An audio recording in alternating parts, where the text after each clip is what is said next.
Ang kwentong ito ay hango sa totoong buhay. Karanasan ito ni Sagbaw. Taong 1966, Leyte. Lumaki si Sagbaw na hindi katulad ng mga bata sa baryo. Ang kanyang buhay ay masalimuot, puno ng paghihinagpis at pagdurusa. Simula nang magkaisip siya, paulit-ulit na niyang sinusumpa ang Panginoon dahil sa pamilyang ibinigay nito sa kanya. Hindi gusto ni Sagbaw ang kinamulatan niya dahil sa kanilang lugar, ang mga magulang niya ang itinuturong may sala sa mga pangyayaring hindi maipaliwanag. Salot din ang turing sa kanila ng karamihan ng sa hindi malamang dahilan. Ngunit sa halip na ayusin ng kanilang padre de pamilya ang reputasyon, tila bang nagbubulag-bulagan lang ito. Bagay na kanya namang ikinagalit pa. Magmula noon, madalas na silang hindi nagpapansinan ng tatay niya. At mula sa edad na 15 anyos, natutunan na niyang sumagot dito. Isa yun sa mga dahilan kung bakit si Sagbaw ay hindi nagkaroon ng magandang buhay sa kanyang kabataan. Ngunit pagtungtong niya sa edad 19 anyos, ang ganoong akto ay tila ba nagbago. At sa hindi malamang dahilan, bigla na lamang naging malambot ang kanyang ama sa kanya. Isang hapon, nagkausap sila ng masinsinan. Nataong wala roon ang kanyang ina, kaya nagawa niya itong kumprontahin. Tay, matanong lang, bakit hinahayaan mo lang ang mga tao na ganituhin nila tayo? Hindi ka ba nananawa sa ganitong sitwasyon? Nang marinig ito ng kanyang ama, kasyual lang naman itong napatingin na para bang pinag-iisipan pa nito ng maigi ang kanyang mga isasagot. Pagpang-abot ng kanilang tingin, napangiti ito kasabay ng pagwika nito sa kanya ng, hayaan mo lang ang mga tampalasang yan. Hanggat hindi nila ginagalaw ang ating pamilya, wala akong pakialam sa kanila. Dahil sa mga katagang yon, nagkaroon siya ng ideya sa kanyang mga gagawin. Alam niya na ang sinabi ng kanyang ama, ang kaisa-isahang susi upang mapalabas niya ang tapang na itinatago nito. Kaya naman makalipas ang ilang araw, ginawa niya ang kanyang masamang binabalak. Habang abala ang kanyang mga magulang sa paghahanap buhay, pumunta siya ng baryo para saktan yung mga kabataang nanunukso sa kanya. Kung dati ay natatakot at nababahala siya, sa mga oras na yon, ang sinabi ng kanyang ama ang naging haligi ng kanyang tapang. Pagdating niya sa baryo, kagaya ng mga normal na pangyayari, maraming bata at binata ang kaagad na nakapansin sa kanya. Di pa man nakakarating sa sentro, pinalibutan na siya ng mga ito habang sinasabihan ng kung ano-ano. May mga kabataan ding sapilitang dumadarag sa kanya para palayasin sa kanilang baryo. Kaya naman ang hindi na ito maatim ni Sagbaw, di siya nagdalawang isip na sapakin ito. At nang dumistansya sa kanya ang bagito, kagad siyang kumuha ng tipak ng kahoy sabay hambalos sa ulo nito. Ganon din ang kanyang ginawa sa iba pang mga kabataan hanggang sa magdulot na yon ng kaguluhan. Pagkaraan ng ilang minuto, nang mapansin na ng mga matatanda ang gulo, tsaka pa lamang siya nagdesisyong tumakas. Sa isip-isip niya, sapat na yung ginawa niya kaya wala nang dahilan pa para manatili siya. Pag-uwi niya ng bahay, ang kanyang mga magulang ay walang kamalay-malay. Binati pa siya noon ng tatay niya pero hindi niya ito gaanong pinansin. Kinahapunan, pagtungtong ng takip siling, dito na dumating ang pamilya ng bagitong inargabyado niya. Galit na galit ang mga ito at kahit malayo pa lang ramdam na niya ang matinding panggigigil nito sa kanya. Maya-maya pa, pagdating nito sa harapan ng bahay, may hinahon nitong sinalubong ng tatay niya. Anong pakay ninyo? Ba't kayo nagpupunta ng ganitong oras? Ngunit sa halip na sumagot ng maayos, minura lang nito ang kanyang ama, sabay wika ng, yung anak mo! Sinaktan tong anak ko! Dahil sa hinampas niyang kahoy, hanggang ngayon iniinda pa rin ng anak ko ang malalim na sugat na kanyang natamo. Naparito kami para pagbayarin niyang anak mo. Nang marinig ito ng tatay niya, bahagya itong napatingin sa kanya, kasabay ng taus-puso nitong paghingi ng tawad. Akala ng kanyang ama doon na magtatapos ang lahat, pero nagkamali siya. Hindi ang kapatawaran mo ang aming ipinunta. Alam mo namang wala yang saysay, hindi ba? Bakit? Kapag ba humingi ka ng tawad, gagaling ang anak namin? Matapos nitong magwika, kaagad namang pumasok ang mga matatandang anak ng lalaking kausap ng tatay niya. Dali-dali nitong hinalughog ang bahay nila hanggang sa madakip na siya nito. At sa harapan ng kanyang mga magulang, binugbog siya nito habang nilalatigo pa. Ilang minuto rin yung nagtagal hanggang sa nawala na siya ng malay. Paggising niya, tahimik na ang paligid. Nasa loob na siya ng bahay, nakahiga, sugatan ng buong katawan. Di rin niya maramdaman ang kanyang panga at nahihirapan din siyang igalaw ang kanyang mga kamay. Huwag ka munang kumilos, anak. Masyadong malubha ang mga sugat mo. Dahil sa sinabi nito, dito na siya nagsimulang humagulgol sa pag-iyak. Bukod kasi sa naaalala na niya ang mga nangyari, napagtanto rin niya na habang nasa ganun siyang kalagayan, hindi siya tinulungan ng kanyang pamilya. Nanood lang ang mga ito habang binubugbog siya ng walang pakundangan. Nang maalala niya ang tungkol dito, kaagad niya yung ipinagtanong sa tatay niya. Subalit sa halip na sumagot, pinili nitong manahimik habang tinatalikuran siya. At nang makalayo na ito ng bahagya, tsaka pa lamang yun nagwika ng, Hindi sa parang iniisip mo ang alam kong paghihigante. Magtiwala ka sa akin, anak. Alam kong alam mo na hindi ako papayag na walang gante ang mga ginawa nila sa'yo. Magmula noong narinig niya ito, naramdaman niya ang kakaibang tapang ng tatay niya. Bagaman puro lang itong salita, alam niyang meron tong binabalak. At pagkaraan ng ilang linggo, nang bumalik na ang sigla ng kanyang katawan at nawala na ang kanyang mga sugat, dito na siya nagsimulang makapansin ng mga kakaiba. Ayon sa kanya, na nung bumalik ang kapasidad niya na makapaglakad, napansin na niya ang maliit na kaldero sa labas ng bahay na palaging nakalambitin sa ilalim ng siga. Hindi ito kinukuha ng kahit na sino sa kanila at ang mas nakakapagtaka, di rin nila ito binubuksan. Maging ang mga kapatid niya ay nagsimula na ring mag-isip, ngunit walang kahit isa sa kanila ang naglakas loob na magtanong sa kanilang mga magulang.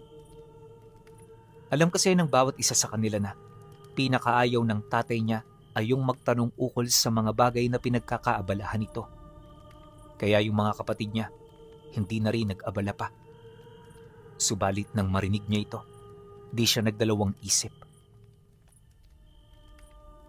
Pag-uwi ng kanilang mga magulang, hinintay niya ito sa gilid ng pinto hanggang sa makita na niya yung naglalakad. At nung magkaharap na sila, kasyual niyang tinanong ang tatay niya ukol sa kaldero na hindi pa nito kinukuha. Kung di siya nagkakamali, halos inabutan na rin yun doon ng linggo. Pagpang-abot ng kanilang mga tingin, kasyual lang itong nagwika sa kanya ng, Hindi pa napapanahon para sabihin ko sa iyo ang totoo. Magtiyaga ka, anak, dahil darating ang araw na malalaman mo rin kung ano ito.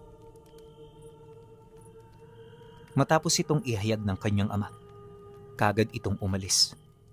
Siya naman, di na rin sumunod para makaiwas sa anumang komprontasyon.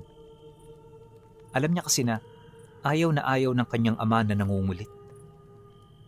Kinagabihan, habang nagpapahinga na ang kanyang mga kapatid, nakahiga siya sa sulok ng bahay, nag-iisip ng malalim. Ang mga pinag-usapan nila ng tatay niya ay hindi niya pa rin makalimutan hanggang sa may narinig siyang langit-ngit ng pinto. Walang mga pinto ang kanilang kwarto, kaya nang marinig niya ito, kagad siyang nagduda. Alam niya sa kanyang sarili na ang tunog na yon ay nagmumula sa entradang pinto ng bahay nila. Dala ng kuryosidad, dahan-dahan siyang bumangon hanggang sa makarating siya sa kurtina ng pintuan ng silid nila. Pagsilip niya roon, dito niya nakita ang kanyang ina na nagsasara ng pinto. Pagpang-abot ng mga tingin nila, sinubukan nitong magpatay mali siya nang makita siya, pero hindi niya yon pinayagan. At bago pa man ito makalayo sa pintuan, nagmamadali siya roong lumapit kasabay ng pagwika niya roon ng, "Nay, saan pupunta si Itay? Huwag niyo na ho siyang pagtakpan dahil alam kong meron kayong ginagawa na hindi namin alam. Wala ba kayong balak na sabihin sa amin ng lahat?" Nang marinig ito ng nanay niya, hindi ito sumagot. Nagbingi-bingihan ito sa kanyang mga sinabi hanggang sa may narinig siyang kalabog at ungol sa labas ng bahay. Sa puntong yon, kahit yung nanay niya ay napatingin sa lugar na yon.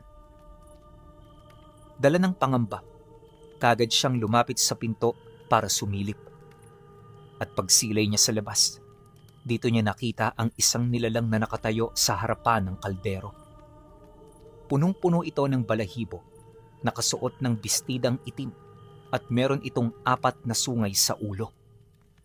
Nanlilisik din ang mga mata nito habang nagsasambit ng mga orasyon na hindi niya maunawaan kung ano.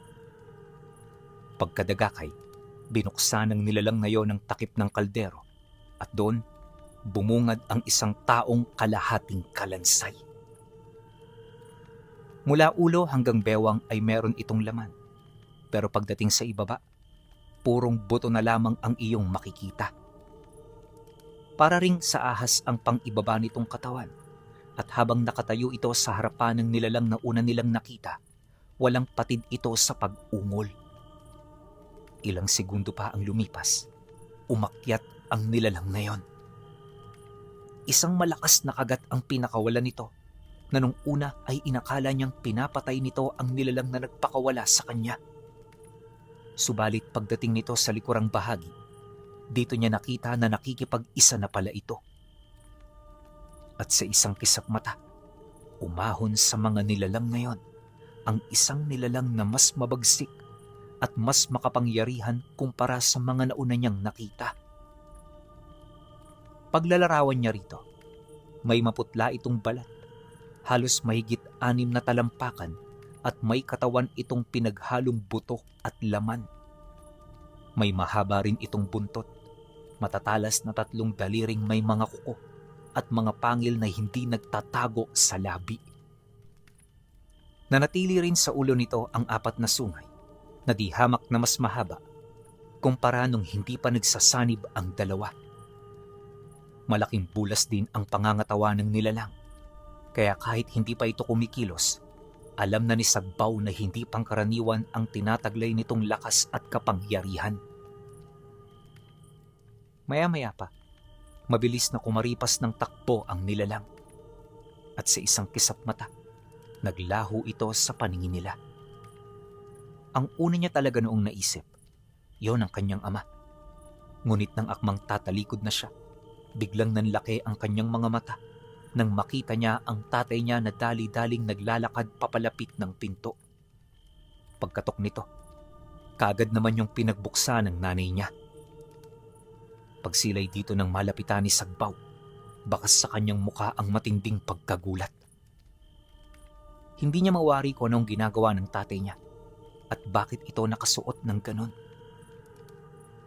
Kung di niyo kasi naitatanong, nakita niya itong nakasuot ng itim na saya. Wala itong pang-itaas na saplot at kapansin-pansin ang kwintas nitong may palawit ng animoy simbolo ng kadiliman. Nakita rin niya ang mga malalalim nitong hiwa sa braso na parabang sinadya niya ito upang makapagpalabas doon ng dugo. Pagpasok nito sa loob, tsaka pa lamang ito tinulungan ng nanay niya habang siya tulala itong pinagmamasdan. Ilang minuto pa ang lumipas. Ang dugo sa katawan nito ay wala na at ang kanyang mga sugat ay dahan-dahan na ring naghilom at naging peklat dahil sa inilagay na gamot ng nanay niya. Nang bumalik na ang lakas ng kanyang ama, tsaka pa lamang nito inalis ang suot nitong kwintas, kasabay ng pagwika nito sa kanya ng, Hindi ba't sinabi ko sa'yo, hindi ako papayag na may masaktan sa pamilya nating ito. Ang nilalang na nakita mo, ang magiging ganti natin sa kanila. Uunti-untiin sila nito hanggang sa ang takot ay mamuuna sa kanilang mga kaluluwa. Tingnan natin kung kaya nilang palagan ang aking alaga. dagdag pa nito na, ang alaga na kanyang tinawag ay isang sinaunang nilalang na tanging malalakas lamang na mga salamangkero na may kaugnayan sa impyerno ang pinapakinggan nito. Mariing din itong inilahad na walang kayang tumalo sa nilalang na yon dahil wala itong kamatayan hanggat buhay ang taong tumawag sa kanya. At hanggat hindi binabawi ng tumawag ang utos, patuloy itong mananalasa anuman ang sitwasyon at mangyari. Wala rin yung pakialam kung may makakita sa kanya dahil ang tanging mahalaga para rito ay ang misyon na kanyang isinasagawa. Nang marinig naman ni Sagbaw ang sinabi ng kanyang ama, kaagad na nawala ang galit sa kanyang puso. Napalitan ito ng tuwa, paghanga at kagustuhan na malaman kaagad ang magiging resulta ng paghihiganti nila. Ayon sa kanya, buong magdamag siyang nagbantay at nakiramdam, ngunit sa kasamaang palad ang nilalang na yon ay hindi bumalik. Kinabukasan, paglabas nila ng bahay, may nakita siyang 2 itim na bulaklak na bigla na lamang sumibol sa ilalim ng kaldero na wala ng siga. At pagkaraan ng ilang minuto, dito na dumating ang iilang mga individual na nagmula sa baryo. Armado ang mga ito at base sa kanilang kilos, parang may nangyaring hindi inaasahan. Paglapit nito sa bahay nila, kagad nitong tinawag ang tatay niya. Malayo pa lang ramdam na niya ang galit ng mga taong yon, kaya maging siya man, hindi maiwasang kabahan. Pagharap dito ng tatay niya, napansin niya ang pagiging kalmado nito kahit sa harap ng panganib. Yun bang parang hindi ito takot mamatay? Si Sagbaw naman noon, piniling tumabi sa tatay niya kahit matinding takot na rin ang kanyang nararamdaman. Sa isip-isip niya, mas importante ang kanyang mga maririnig dahil sa pamamagitan nito malalaman niya ang katotohanan. Arturo! Nabalitaan mo na ba ang nangyari sa baryo kagabi? Isang dambuhalang nilalang ang nanalasa. Pumatay ng 2 bagito na nakaaway ng anak mo noong nagdaang araw. Marami ang taong nag-iisip na sangkot kayo rito. Kaya kami bumisita ngayon. Gusto ko lang klaruhin kung may katotohanan ba ang sinasabi nila. Binabalaan kita. Sa oras na mapatunayan ko to, hindi kami magdadalawang isip. Uubusin ko ang pamilya mo kapag nalaman kong ikaw ang nagkasala.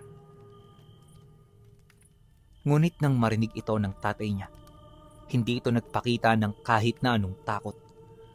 Sa halip, kasyual ito roong nakipag-usap. Nakipagbantaan din ito sa mga taong yon na parabang handa ito sa anumang mangyayari. Huwag mo akong pagbabantaan ng ganyan. Baka nakakalimutan mo. Nasa loob ka ng bahay ko. Siguraduhin niyo muna ang mga balitang nasasagap ninyo para hindi kayo magkamali. Matapos nitong magsalita, kaagad na nitong tinalikuran ang mga taong yon. Ang mga dayo naman, tahimik na ring umalis upang maiwasan ang karagdagang tensyon. Maya-maya pa, nang makapasok na sila sa loob ng bahay, doon nila pinag-usapan ang tungkol sa mga balitang narinig nila. At sa maniwala man kayo o hindi, ipinagtapat ng tatay niya sa kanila na ang nilalang nga mismo na tinawag nito ang may sala sa pagkamatay ng 2 bagito. Yun ang kanilang parusa dahil sa ginawa nilang pananakit sa anak niya. Mariin din itong inilahad na hindi pa roon nagtatapos ang lahat dahil sa yun pa lamang ang simula. Dahil sa sinabi nito, di na rin niya naiwasang sumagot.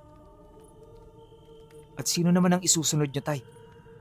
Di pa ba sapat yung dalawang yun? Hindi silang nagkasala sa iyo ng malaki, anak. Pero silang nagsimula, kaya silang inuna ko. Ang susunod na mawawala ay yung mga taong bumugbog sa iyo sa harapan ko. Hindi ko yun mapapatawad. At ipinapangako ko sa iyo na bago sila mamatay, matinding dagok at parusa ang kanilang matatanggap. Hindi ako papayag na hindi sila mapagbayad gayong matinding paghihirap at kahihiyan ng kanilang ginawa sa ating pamilya. Kung mga simpleng pangungutya matatanggap ko pa, pero ang pananakit, wala yang puwang nakapatawaran sa aking puso. Matapos itong ilahad ng kanyang ama, kaagad naman yung tumungo sa kusina kung saan naroon ang nanay niya. Sinubukan itong umakto ng normal upang mapanatili ang kapayapaan sa loob ng kanilang pamilya. Ang kaso lang hindi ito naging madali. Dahil magmula noong may namatay sa baryo, nagsimula ng magmasid ng palihim ang mga tao. Kagad itong napansin ng kanyang ama, pero minabuti nito na magpatay mali siya. Karamihan kasi sa mga nagmamasid, mga ordinaryong tao lang na walang alam sa lihim na karunungan at salamangka. Isang bagay na hindi ipinag-alala ng tatay niya. Pagsapit ng sumunod na gabi, ang atungal ng nilalang na tinawag nito ay muli nilang narinig. At habang tumatagal, ramdam na ramdam niya na mabilis itong lumalapit sa bahay nila. Paghinto ng atungal, dito niya nakita ang kanyang ama na naghahanda na. Kagad nitong sinuot ang kwintas, sabay hubad ng kanyang damit. Tay, saan kayo pupunta? Huwag niyong sabihin sa akin na kikitain niyo ang nilalang na yon. Hindi man lang ba kayo natatakot? At bakit ako matatakot sa kanya? Gayong akong lumikha sa kanya. Anak, marami ka pang hindi nalalaman. Matapos itong ilahad ng kanyang ama, dali-dali itong lumabas nang mabuksan na ng nanay niya ang pintuan. At nang tuluyan na itong maisara, kagad naman siyang tumungo sa siwang para sumilip. Pagdungaw niya sa labas ng bahay, dito niya nakita ang nilalang na nakayuko sa harapan ng tatay niya. Umaangil ito ng mahina, animo yon ang kanyang pamamaraan para makipag-usap. Nagtagal ng ilang minutong ganoong pangyayari bago bumuka ang malaki nitong bunganga. At nang sumuko na ito, at nung sumuka na ito, doon niya nakita ang dalawang labi na basang-basa ng malapot na likido. Nanatili itong buo na parabang sinadya itong huwag kainin ng nilalang upang may maipakita itong ebidensya sa nag-utos sa kanya. Pagsilay naman dito ng tatay niya, gumawa ito ng simbolo sa hangin bago muling kainin ng nilalang ang mga biktima. At sa puntong yon pinuno, narinig na niya ang pagkabasag ng mga buto ng labi. Kalaunan, matapos ang ginawa nitong pagkain, muli itong tumakbo patungo sa kadiliman. At nang maglaho na ito, kaswal na pumasok sa loob ng bahay ang tatay niya na parabang walang nangyari. Sumapit ang sumunod na araw. Ang dalawang individual na nagbigay sa kanila ng banta at babala ay naglaho na parang bula. Ayon sa mga taga-baryo, kasama ito sa grupong naghahanap sa mga bagito na kung saan aksidente itong napahiwalay sa kanilang grupo at nung mawala yon sa paningin ng kanilang mga kasamahan, hindi niya na yon nakita pa. Duda ng mga taga-baryo, ang nilalang na pumapatay ay hindi pa umaalis, bagkus ito ay palihim na pinagmamasdan lamang ang kanilang mga kilos. Mas lumalakas din lalo ang kutob ng mga taga-baryo na ang kanyang ama ang may kagagawa ng mga pangyayari. At ang hula ng mga ito, posibleng pamilya sila ng mga nilalang na nagbabalat kayo lamang bilang mga ordinaryong tao. Dahil sa ganoong agam-agam, kagad silang dinagsa ng mga tao. Marami ang nagprotesta na umalis na sila sa lugar na yon, ngunit hindi nagpatinag ang tatay niya. Ang sagot nito, matagal na nilang pagmamay-ari ang lupang yon, kaya hindi niya ito isusuko ng ganon-ganon lang. Hinanapan din ito ng mga patunay ang mga taong pumunta, na siya namang walang naibigay sa kanila upang masuportahan ang kanilang mga pagdududa. Wala naman pala kayong hawak na ebidensya eh. Saan kayo kumukuha ng lakas ng loob para magprotesta ng ganyan? Hindi man lang ba kayo nahihiya? Na naninira kayo ng kapwa ng walang dalang patunay? Matagal na kaming tahimik sa lugar na ito. Alam din ninyo na biktima kami dahil nasaktan ng anak ko bago nangyari ang lahat ng ito. Gayunpaman, hindi namin piniling maghigante. Nanahimik lang kami. At ngayon may nangyari, kami na naman ulit ang masisisi. Hindi nyo man lang ba ito pinag-iisipan? O sadyang may galit lang talaga kayo sa pamilya namin? Nang marinig ito ng isa sa mga lalaking pumunta, walang patawad siya nitong pinagmumura kasabay ng pagwika nito ng, "Dapat lang yan sa inyong mangyari dahil salot kayo sa lugar na to. At bakit naman kami maiiya sa mga katulad ninyo? Mga mamamatay tao kayo. Sana dumating ang araw na kayo naman ang mabiktima." Ngunit nang marinig ito ng tatay niya, napangiti lang naman yon habang dahan-dahang tumatalikod. Hindi na nito pinatulan ang mga nanggugulo dahil alam nito na wala yung patutunguhan. Pagpasok nila sa loob ng bahay, kagad nilang isinara ang mga pinto at bintana. Nanatili sila sa loob habang tahimik na pinagmamasdan ng mga akto ng taong nasa labas. Nagtagal yun doon ng ilang minuto bago ito magdesisyon na pagbabatuhin ng kung ano-ano ang kanilang bahay. Nakakagalit man, di roon nagpaapekto ang kanyang ama. Naging kalmado ito dahil alam nito na lahat ng ginawa ng mga kaaway nila ay merong balik pagsapit ng takip silim. Kalahating oras pa ang lumipas. Ang mga dayo ay tuluyan na ring nanawa. Pinili na nitong umalis dahil alam nila na wala na sila roong mapapala. Pagtahimik ng paligid, naiwan sila ng kanyang ama na nakamasid. Di sila ganong nag-uusap, gawa ng bawat isa sa kanila, pinag-iisipan ng maigi kung ano ang magiging hakbang nila. Maya-maya pa, inabisuhan sila ng kanilang padre de pamilya na wag na munang maglakad sa kung saan-saang lugar na malapit sa baryo.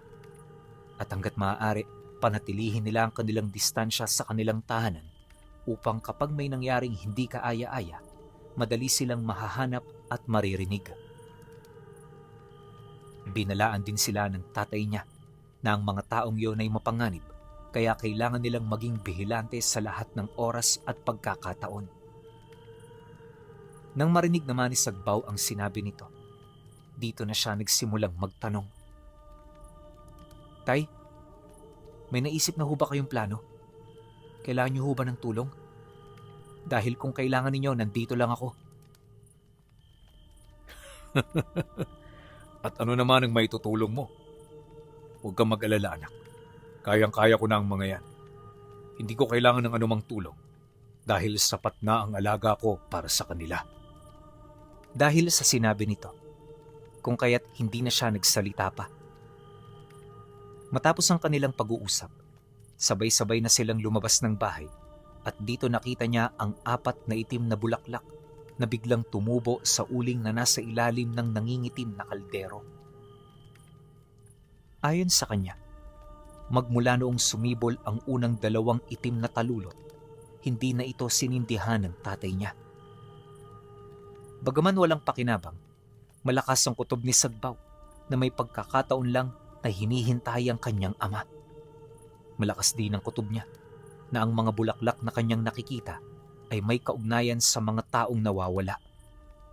Bukod kasi sa umuuslot ang mga ito kapag may namamatay, naniniwala rin siyang hindi nagkataon ng lugar kung saan sila sumibol. Pagtungtong ng hapon, kahit papaano na isaayos na nila ang lahat ng mga nasira. Nakakapaglaro na rin ng mga kapatid niya sa labas na parabang wala silang ikinababahala. Ang kaso lang habang nangyayari ito, kapansin-pansin ang pagiging tulala ng tatay niya. Alam niya na nangyayari lamang yon kapag meron itong iniisip na problema. Dala ng kuryosidad, minabuti niya itong lapitan. Pagpang-abot ng kanilang tingin, dito niya naitanong ang mga bagay na kanyang napansin. Inilahad din niya ang kanyang pagkabahala sa kanilang sitwasyon, lalo pat dumarami na ng dumarami ang kanilang kaaway. Huwag mong isipin ang tungkol sa ating mga kaaway, anak. Ang isipin mo ay kung papaano natin maililigtas ang ating pamilya. Huwag mo rin silang kaawaan dahil sa bandang huli, tayong naaargabyado. Kung hindi dahil sa katigasan ng kanilang mga ulo, hindi nila pagdadaanan ng lahat ng yan. Ngayong gabi, dahil sa alam kong handa ka na, ipapakilala kita sa aking alaga. Magbaon ka ng sapat na lakas, aking anak, dahil kakailanganin mo yan. Kinagabihan, pagyakap ng kadiliman sa buong kalupaan, si Sagbaw ay halos hindi na mapakali.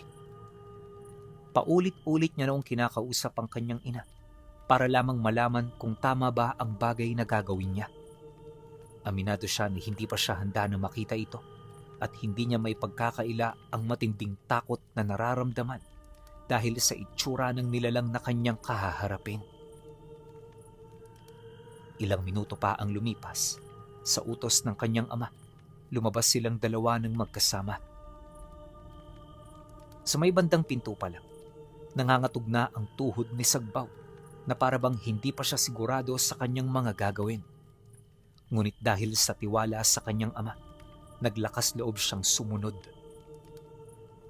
Paglabas nila ng bahay, ang kalabog na dulot ng pagsara ng pinto ay mas lalong nagbigay sa kanya ng hindi maipaliwanag na takot. Ayon sa kanya, na sa mga sandaling yon, pakiramdam niya susunduin na sila ni kamatayan. Labis ding nakakabahala ang malagkit na simoy ng hangin na hindi niya mawari kung saan ang gagaling. Ilang minuto pa ang lumipas, isang malakas na atungal ang kanilang narinig. Sinabayan ito ng paghawi ng mga sanga ng puno na nakatayo di kalayuan sa kanilang tahanan. At sa isang kisap mata, biglang umahon mula sa ilalim ng lupa ang alaga ng kanyang ama. Habang gumagapang ito papalapit, dito niya na mas narinig ang kahila-hilakbot nitong pag-ungol. Ayon sa kanya, sa bawat paghinga ng nilalang, parang nagbibigay ito ng matinding kamatayan sa kanyang katawan. Dagdag pa niya na, ang simpleng pagtitig nito ay parang dumudurog na sa kanyang pagkatao. Pagharap naman ito sa kanyang ama, dito niya na narinig ang boses nitong animoy nagmula sa ilalim ng lupa. Gumagamit ito ng sinaunang salita na habang tumatagal ay nagagawa naman niyang maunawaan. Hindi maganda ang oras ng iyong pagpapakilala sa iyong anak. May dala kong mga labi. Labi ng mga taong ipinag-utos mo. Kakainin ko ba to sa harapan ninyo? O itatago ko sa loob ng aking katawan? Itago mo na lang muna, sapagkat hindi pa handa ang aking anak para sa ganyang bagay. Matapos ang kanilang pag-uusap, dito na sinimula ng nilalang ang pagpapakita sa kanyang lakas at kakayahan. Habang ginagawa niya ito, inilahad naman ng ama ni Sagbaw ang otoridad nito sa nilalang. Ayon sa kanyang ama, mas malalim ang katotohanang nag-uugnay sa kanilang dalawa. Marami rin itong mga bagay na inilahad, ngunit karamihan sa mga ito hindi na niya nagawa pang maunawaan. Inakala rin niya na hanggang doon na lang ang mga bagay na kanyang malalaman, ngunit nagkamali siya. Dahil pag-alis ng nilalang, ang kanyang ama ay muling sinindihan ng kaldero na matagal na nitong hindi pinapansin. At sa loob ng ilang minutong pagdarasal nito, nakita niya ang dahan-dahan nitong pagbabago ng anyo hanggang sa biglang nahati sa dalawa ang ulo nito. At sa pinakagitnang bahagi ng ulo, nakita niya ang aandap-andap na puting liwanag na hindi naman niya mawari kung saan kumukuha ng alab. Maya-maya pa, bumalik sa dating anyo ang kanyang ama. Ito na rin ang naging hudyat upang pumasok na silang dalawa sa loob ng bahay. Pagsarado nito ng pinto, kagad itong tumitig sa kanya na parabang meron itong gustong sabihin. Kaya naman nang mapansin niya ito, di na rin siya nagdalawang isip na magtanong. Tay, ano ho nangyari sa inyo kanina? Sabihin niyo sa akin na pinaglalaroan lang ako ng isipan ko. Magpahanggang sa ngayon ni Tay, di pa rin ako makapaniwala sa mga nakita ko. Totoong nasaksihan mo, anak. Hindi ko ito ipagkakaila sapagkat ito ang katotohanan. Ngunit huwag kang matakot. Ang anyo na nakita mo ay sumusunod sa kagustuhan ko. Hindi ako nito pagmamay-ari, kundi siya ang alipin ko. Mariinding inilahad ng kanyang ama na ang naging pagbabago nito ay nagsimula lamang noong natalo niya ang demonyo kung saan niya ibinenta ang kanyang kaluluwa kapalit ng inaasam niyang kapangyarihan. Pagtatapat pa nito na, matapos ang insidenteng yon, hinanap nito ang demonyo at sa muli nilang pagkikita, ginamit niya ang regalong ibinigay nito. Kalaunan, dahil sa karanasan ng kanyang ama, nagawa niya itong matalo at muli niyang nakuha ang kalahati ng kanyang kaluluwa. Subalit ang pagpatay sa nilalang ay merong mabigat na kapalit. Ginawa ng kanyang ama ang lahat, ngunit sa bandang huli, hindi niya pa rin napigilan ang tuloy-tuloy na pagpalit anyo ng kanyang katawan. Isa yun sa mga bagay na kanyang pinagsisihan at ipinagpapasalamat din kahit papaano. Masaya siya dahil nakawala siya sa sumpa ng demonyo at muli niyang nabawi ang kalahati ng kanyang kaluluwa. Gayunpaman, meron at meron pa rin siyang pagsisisi. Hindi nito may pagkakaila na di hamak na mas mahalaga sa lahat ang katawan na minsang meron siya. Nabanggit din ito na kung babalik siya sa nakaraan, hindi niya gagawin ng kanyang mga pagkakamali. Nang marinig naman ni Sagbawang sinabi nito, doon pa lamang niya naunawaan ang lahat. At sa halip na katakutan ng kanyang ama, sinikap niya na umunawa. Alam niya kasi sa kanyang sarili kung gaano ito kabait at kabuti sa kanilang pamilya. Dumaan ang mga araw, pakiramdam niya ay marami nang nagbago sa kanilang tahanan. Batid niya na hindi na ito katulad ng dati, buhat sa kanyang mga nalaman. Ngunit alang-alang sa kanyang mga kapatid, patuloy niya pa ring sinisikap na mabuhay ng normal. Alam niya kasi na tanging yun lamang ang kanyang magagawa upang mapanatili ang kaayusan sa loob ng kanilang tahanan sa kabila ng matinding kalbaryo na kinakaharap nila sa baryo. Ayon sa kanya, na sa mga sandaling yon maraming tao na ang nawawala. Nakaalerto na rin ang lahat at madalang na lang ang mga ito kung lumabas para hanapin ang mga kadugo nilang hindi na nila matagpuan. Nakarating na rin sa mga antingero ang mga pangyayari, kaya inaasahan ng tatay niya ang pakikisawsaw ng mga ito ilang araw mula sa araw na yon. Kinabukasan, ang babala nito sa kanila ay tuluyan na ngang nangyari. Bandang 7:00 pa lamang ng umaga nang makita nila ang dalawang lalaking naglalakad patungo sa kanilang tahanan. Simple ang suot ng mga ito. Wala yung dalang sandata, ngunit kapansin-pansin ang mga anting-anting at pangontrang nakakapit sa katawan nila. Bigla ring nagbago ang ihip ng hangin sa lugar, kasabay ng pagkatuyot ng lahat ng pangontrang ikinalat ng kanyang ama. Kaya naman ang mapansin ito ng tatay niya, hindi ito nagdalawang isip na lumabas kasama siya. At nang makita na nila ang dalawang antingero, kalmado nila itong sinalubong. Pagharap nila sa mga ito, kagad namang nagsalita ang kanyang ama. Mga kaibigan, magandang umaga. Anong sadya nyo rito? Wala ritong nakatira kundi kami lang. Kaya sigurado ako na kami ang pakay ninyo. Nang marinig naman ito ng mga dayo, kagad namang sumagot ang isa sa kanila ng, Tama ka, Arturo. Ikaw nga ang pakay namin. Pero huwag kang mabahala. Naparito kami hindi para saktan ka, kundi para makipag-usap. Mag-iisang linggo na. Baka naman po pwedeng itigil mo na ang iyong ginagawa. Lahat ng mga nawawala, nalaman namin na minsan mong nakagalit. Yung iba sa mga ito, mga taong tumungo rito para kayo ay ireklamo. Wala man kaming dalang ebidensya. Sapat na ang aming mga nalaman para maliwanagan. Ikaw nga ang may kasalanan. Huwag mong masamain. Hindi ito pambibintang, kundi ito mismo ang katotohanan. Dahil sa sinabi ng matanda, dito na napatahimik ang tatay niya. Batid nito na alam ng dalawa ang kanilang ginagawa, kaya hindi na yon nakipaglokohan pa. Ano naman kung kami nga? May magagawa ba kayo? Sinasabi ko sa inyo, hindi ako ang nagsimula. Sila ang may kasalanan, pero kung ipipilit nyo na ako, abay magpasensyahan na lang din tayo. Pagkasambit nito ng kanyang ama, kaagad yung tumalikod. Yung dalawa naman na iwan sa labas, tahimik lang silang pinagmamasdan. Pagpasok nila sa loob ng bahay, tsaka pa lamang nila napansin na wala na nga ang mga ito. Subalit kahit umalis na ang mga antingero, ang pangamba ng kanyang ama ay hindi pa rin nawawala.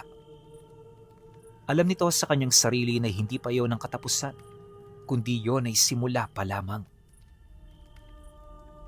Pagsapit ng gabi, dahil sa nakaambang panganib, maaga pang nasilayan nila Sagbaw ang alaga nitong nilalang. Palihim itong umaaligid sa kanilang bahay, tahimik na pinagmamasdan ng paligid upang madaling makita ang pagdating ng kanilang kalaban.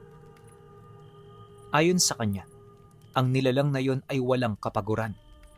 Hindi ito nananawa na ulit-ulitin ang utos ng kanyang Panginoon na para bang wala itong sariling pag-iisip. Nagtagal ng halos ilang oras ang paglilibot nito sa paligid bago ito umatungal pagkatapos nitong masilayan ang 6 na sulong umuusad papalapit. Alam nila na yun na ang kanilang hinihintay, kaya yung kanyang ama nagpasya ng lumabas ng bahay habang sila ng nanay niya ay tahimik na nakadungaw sa isang maliit na butas. Pagkaraan ng ilang minuto, dumating na nga ang 6 na individual. Kargado ito ng mga armas at habang nakatayo ito sa labas, panayang pag-ihip nito ng dasal para talunin ang lahat ng pangontrang ibinao ng kanyang ama. Nang masipat naman yon ng tatay niya, di yun gumawa ng kahit na ano. Kaswalang itong nakiramdam na parabang kontrolado pa rin ito ang mga kaganapan. Ngunit para sa mga antingerong nasa harapan niya, siya ay nasukol na. Arturo, binibigyan pa kita ng pagkakataon. Sumuko ka at makipagtulungan, alang-alang sa iyong pamilya. Isipin mo, ano na lang ang gagawin ng asawa at mga anak mo kapag ikaw ay nawala? Hindi ko sila kailangang isipin dahil alam ko na mabubuhay sila kahit wala ako. At nakatitiyak ba kayo na matatalo niyo ako sa sarili kong lupa? Mukha yatang masyado niyong minamaliit ang aking kakayahan. Ngunit nang marinig ito ng mga antingero, hindi nito maiwasang magsitawanan. Para sa kanila ang kanilang mga narinig ay walang pinagkaiba sa isang nakakatawang biro. Ngunit habang sila'y nagkakatawanan, isang atungal at malakas na simoy ng hangin ang nagpatahimik sa kanilang lahat. At sa isang kisap mata, nakita ng mga ito ang nilalang na alaga niya. Pagbaling doon ng tingin ni Sagbaw, hindi siya halos makapaniwala sa kanyang mga nakita. Ang nilalang ay hindi nag-iisa. Sa gilid ng mga paa nito, may mga matitibay na lubid na kung saan nakatali ang mga kakaibang nilalang na may kahawig sa tao ang itsura. At kung ang alaga ng tatay niya ay umaatungal, ang mga nilalang na yon ay umiiyak at nagmamakaawa. Maya-maya pa, dito niya na namukaan ang isa sa mga ito. Hindi siya po pwedeng magkamali, pinuno. Yon ang bagitong hinambalos niya noon ng kahoy nang nakipag-away siya sa baryo. Ang ipinagtataka niya lang, bakit may katawan pa ang mga ito? gayong nakita niya mismo kung papaano ito durugin at nguyain ng nilalang na yon. Pagsilay naman doon ng mga antingero, hindi na ito nagdalawang isip na pumasok. Pagsira nito ng kanilang bakod at pinto, dali-dali namang umupo ang tatay niya sa lumang upuan malapit sa pintuan ng bahay nila. Wala itong balak na tulungan ng kanyang alaga, na para bang gusto nitong ipakita sa mga antingero kung gaano ito kalakas at walang kapantay. Kaya na masipat ito ng mga kalaban ng tatay niya. Pinili rin ng mga ito na puntahan ng kanyang alaga. Naniniwala ang mga ito na kung mapapaslang nila ang nilalang na yon, hindi na magiging mahirap ang paghuli sa kanyang ama. Sa loob ng ilang minutong pakikipaglaban, dito nasukat ng mga antingero ang lakas ng kalaban nila. At nang makapaglikha na sila ng plano, pasimple silang gumawa ng bitag hanggang sa mahuli na nila ito. Gumagamit ng mga matitibay na lubid ang mga antingero para lamang mapigilan ang pagkilos ng nilalang. At nung magawa na nila ito, tsaka pa lamang sumugod ang kanilang mga kasamahan. At sa tuwing aatakihin yon ng nilalang, ginagamit nila ang kanilang lakas para pigilan ang lubid sa parte ng galamay nito kung saan yon ang gagamitin sa pag-atake. Ganon at ganon ang kanilang ginawa hanggang sa magtamo ang nilalang ng mahabang hiwa sa dibdib. Di pa nakontentong mga antingero, hinugot nila ang laman loob nito upang masiguro na hindi na ito muling hihinga. At nang maisakatuparan na nila ang pangyayaring yon, tsaka nila pinalibutan ang ama ni Sagbaw. Ano, Arturo? Susuko ka na ba? Wala na ang pinakamalakas mong alaga. At kahit gamitin mo ang iyong mga anting-anting, ipinapangako ko sa iyo na hindi ka na niyan maisasalba pa. Nang marinig naman ng kanyang ama ang sinabi nito, napangisi lang naman yon habang namumula ang kanyang mga mata. Nagsimula na rin itong tumayo, dahilan para dumistansya ang mga nakapalibot sa kanya. Naniniwala ka ba talagang mas malakas ang alaga ko kesa sa kanyang Panginoon? Isa yang malaking kalokohan. Pagkasambit nito ng mga katagang yon, dito na napansin ng mga antingero ang pagiging masungit ng hangin. Bigla na lang naging mabagsik ang mga ito hanggang sa mabali na nito ang iilang mga puno. At sa kasagsagan ng ganoong gulo, hindi na nila napansin ang biglaang paglaho at pagpalit ng anyo ng ama ni Sagbaw. Sa loob lamang ng ilang segundo, ang presensya sa paligid ay mas lalo pang bumigat at bago pa man yun mamalaya ng mga antingero, isa na sa kanila ang nahati sa dalawa. Pagbagsak nito sa lupa, bigla itong naligo sa sarili nitong dugo dahil sa tindi ng pinsala. At ang mas nakakapagtaka, wala silang ideya sa armas na tumapos sa buhay nito. Kaya nang makita nila yon, kagad silang dumikit sa bawat isa. Maigi nilang pinakiramdaman ng paligid habang naghahanda. Ang kaso lang dahil sa lakas ng simoy ng hangin, unti-unti nitong nasisira ang kanilang talas hanggang sa isa na naman sa kanila ang napugutan ng ulo at kamay. Dahil sa pangyayari, kagad na nagtaas ng bakod at puder ang natitirang apat kasabay ng dali-dali nitong pagsilakad sa paligid. Hindi nagtagal, nang humupa na ang malakas na hangin, isang kakaibang nilalang ang nakita nila na nakatayo sa kanilang harapan. Nakasuot ito ng itim na maskara. May dalang bagay na mahaba na may dalawang talim. Kapansin-pansin din ang anyo nitong kakaiba na parabang may kahalintulad sa pinagsamang tao at aso. Matapos itong makita ng mga antingero, kagad nila itong nilapitan para sukulin. Paglapit nila, naging pabor sa kanila ang sitwasyon dahil yung nilalang na yon ay hindi kumikilos. Subalit pagsugod ng mga antingero, kagad sila nitong sinagupa ng buong lakas. Mabilis nitong naputol ang kanilang mga sandata dahilan ng agarang pagkamatay ng tatlo. At nung isa na lamang ang natira, dito na ito nilapitan ng tatay niya habang tinatanggal ang maskara na nagtatago sa kanyang pagkakakilanlan.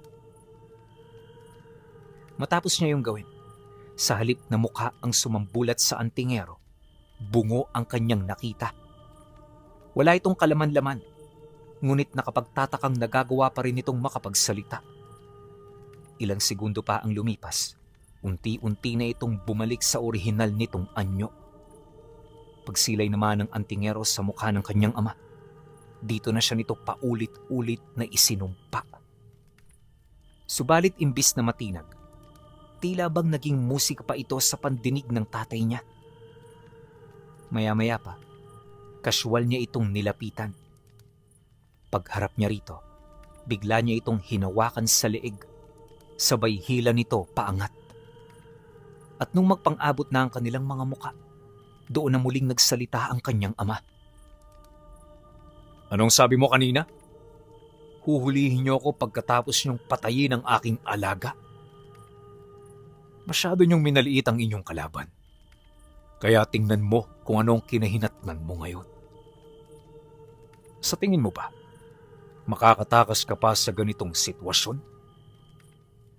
Nang marinig ito ng antingero, buong tapang itong sumagot ng, Hindi kami takot mamatay!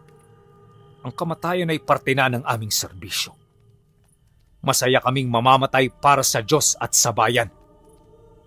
Pero ang mga katulad mo, anong magiging kahinatnan mo? Mamamatay ka na kaparusahan ang naghihintay sa'yo. Binalaan din siya nito na ang kanilang pagkamatay ay magdudulot lamang ng mas malaki pang dagok sa kanya at sa kanyang pamilya. At ngayong wala na ang kanyang alaga, mas mapapadali ang mga gagawin ng kanyang mga kasama. Subalit nang marinig yun ng kanyang ama, sa kumpas lamang ng kamay niya, muling nagsimulang umiyak ang mga nilalang na nakatali sa kamay at paa ng kanyang alaga. Mabilis din itong bumangon sa kanyang pagtawag hanggang sa makita ito ng antingero na wala ng kasugat-sugat. Ito ang tatandaan mo. Hanggat nabubuhay ako, mananatili at mananatili sa tabi ko ang nilalang na yan. Wala yang kamatayan. Kaya sapat na ang nilalang na yan para ubusin ang mga kasama mo. Dahil sa kanyang sinabi, dito na nanlaki ang mga mata ng antingero. Nagsimula na rin itong makaramdam ng takot hanggang sa dahan-dahan ng gumapang sa mukha nito ang mahaba niyang dila. Kagad itong pumasok sa lalamunan ng antingero upang magsilang ng panibagong bertud na kokontrol sa katawan nito. Matapos niya yung gawin, tsaka pa lamang niya ito pinakawalan. Ilang segundo lang ang kinakailangan niya para tanggalan ito ng wisyo. At nung magawa niya ito, tsaka yun naglakad pabalik ng baryo. Matapos ang mga pangyayari, inutusan na ng kanyang ama ang sarili nitong alaga na kainin na ang lahat ng labing nagkalat sa lugar. At nang may isa katuparan na ito ng nilalang, tsaka pa lamang tuluyang pumasok sa loob ng bahay ang tatay niya. Pagsarado nito ng pinto, dire-diretso itong naglakad patungo sa silid, walang anumang salita at walang anumang pakikipag-usap sa bawat isa sa kanila. Kinabukasan, bago pumutok ang haring araw, personal siya nitong pinuntahan sa kanyang silid. Anak, maghanda ka at bababa tayo ng baryo. Hindi na natin kailangang patagalin ang lahat ng ito. Sa lalong madaling panahon, kailangan nating makausap ang ating mga kalaban. Ipaparating ko sa kanila ang aking pakay upang hindi na lumaki palalo ang gulo. Gagawin ko ito hindi para sa akin, kundi para sa pabor na hinihingi ng nanay mo. Nang marinig naman ito ni Sagbaw, halos hindi siya makapaniwala sa sinabi ng kanyang itay. Bukod kasi sa biglaan ng lahat ng iyon, pakiramdam niya parang hindi ito pinag-isipan ng kanyang ama.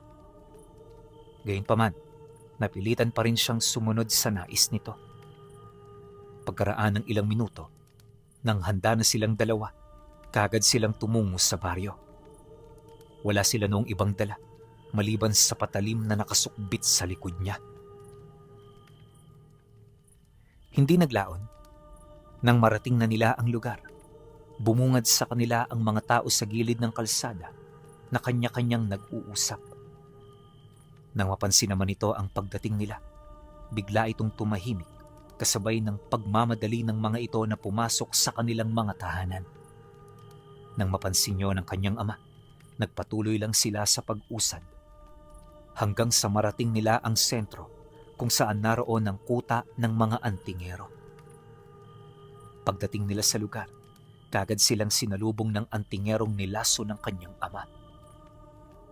Nagpanggap ito na namamagitan sa kanila upang hindi basta-bastang sumiklab ang gulo. Pinaniwalaan naman yun ng mga kasama nito, kaya nakapasok sila ng kuta ng walang kahirap-hirap. Bagaman inalisan sila ng armas, hindi ito mahalaga para sa kanyang ama.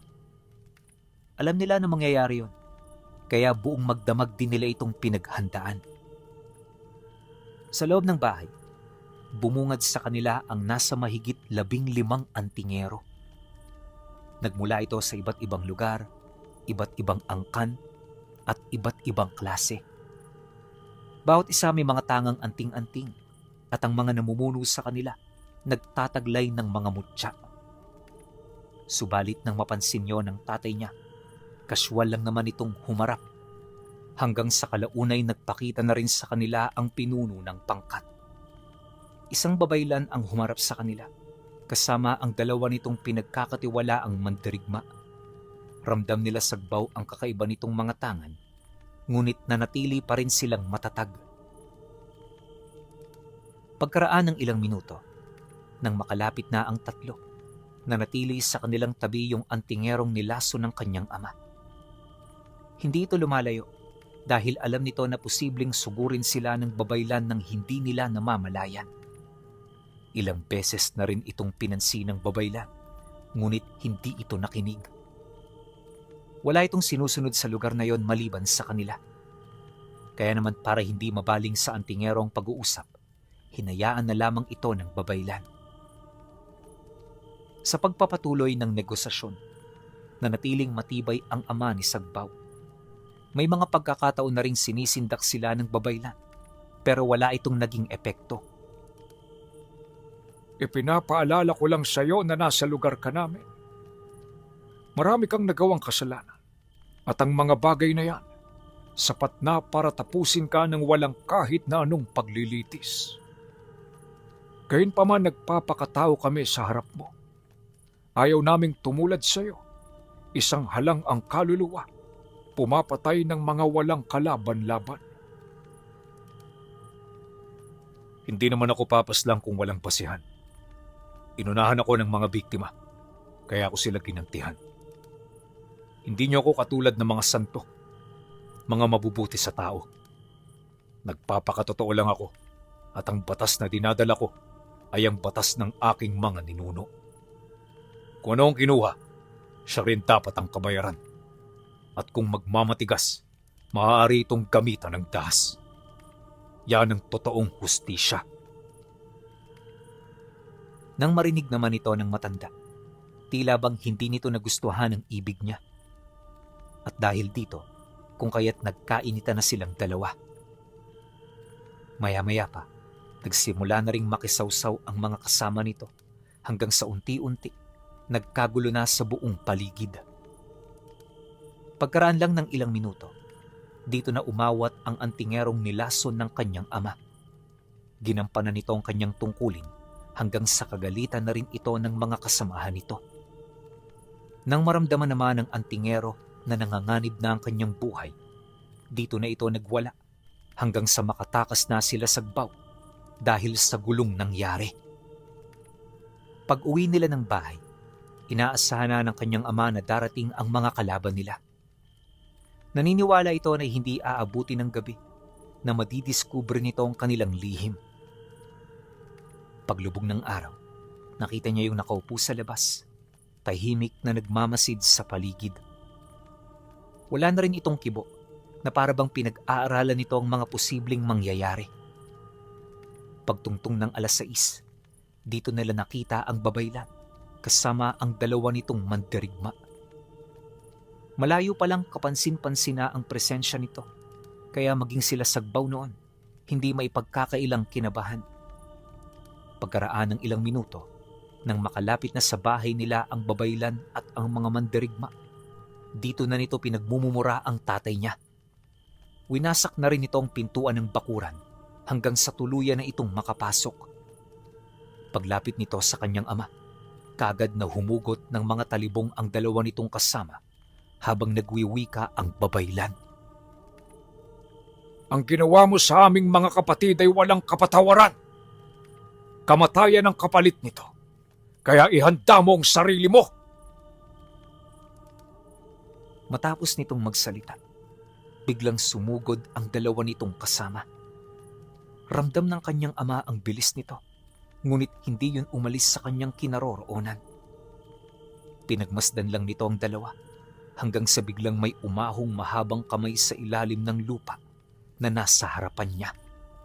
Ito ang pumigil sa pag-atake ng dalawang antingero, kasabay ng pag-untay nito ng malalakas na saksak sa katawan ng mga pangahas. Mabilis itong tumagos sa kanilang mga likod hanggang sa ang mga mandirigmang yon ay hindi na nakakilos. Kaagad din itong binawian ng buhay na siya namang labis na ikinagulat ng babaylan. Matapos ang pangyayaring yon, muling tumayo ang kanyang ama kasabay ng pagwika nito ng, Hindi mapipigilan ang pagtawag ko ng hustisya kahit sino pa ang humarang. Ano kaibigan? Gusto mo rin bang sumunod sa mga kasama mo? Pwede naman. Bunutin mo ang sandata mo. Nang marinig ito ng babaylan, agad nitong sinunod ang sinabi ng tatay niya. Batid nito na hindi ito pupwedeng tumalikod dahil ang gagawin niya ay isang malaking kahihiyan na habang buhay niyang kikimkimin. Sa kanilang pagbubunok, hindi may pagkakaila na mahusay ang babaylan. Malakas din ito at kaya nitong paglahuin ang kanyang katawan sa harapan ng ama ni Sagbaw. May mga ibinabato rin itong mga garapong umuusok, kalakip ng mga usal na nagpapabigat sa katawan ng tatay niya. Noong una ramdam niya ang paghihirap nito, pero nang magsimula na itong magpalit ng anyo, lahat ng iyon ay biglang nawala. Madali na lang din itong napangibabawan ng babaylan hanggang sa mawalan na ito ng lakas para lumaban. Halos lahat kasi ng atake nitong ipinukol sa kanya, nagawa nitong masalag ng walang kahirap-hirap. Hindi nagtagal, nang maubos na nito ang lahat ng kanyang abilidad, dito na ito dahan-dahang nakaramdam ng matinding takot at pangamba. Sabihin mo, anong uri ng nilalang ka? Nang marinig naman yon ng kanyang ama, napangisi lang naman ito kasabay ng dahan-dahan nitong pagbalik sa anyo nitong tao. Hindi mo na kailangang malaman pa. Basta akong nilalang na nagbigay ng takot sa iyong muka. Dahil babaylan ka, bibigyan kita ng ikalawang pagkakataon. Makakaalis ka na. Ngunit sa susunod na pagkakataon na bumalik ka pa rito, hindi na kita bubuhayin pa. Dahil sa kanyang sinabi, kaagad itong tumalikod. Paglabas nito ng bahay, hindi na nila ito nakita pa. Nabalitaan din nila na kaagad nitong nilisan ng baryo pagkaraan ng gabing yon. Ngunit kahit wala na ang mga antingero, nagpatuloy pa rin ang pananalasa ng kanyang ama hanggang sa lahat ng kaaway nila ay nalipol na. At magmula noon, dito lang tumahimik ang ama ni Sagbaw na merong tangan-tangan na alagang nilalang na nagbigay takot sa babaylan.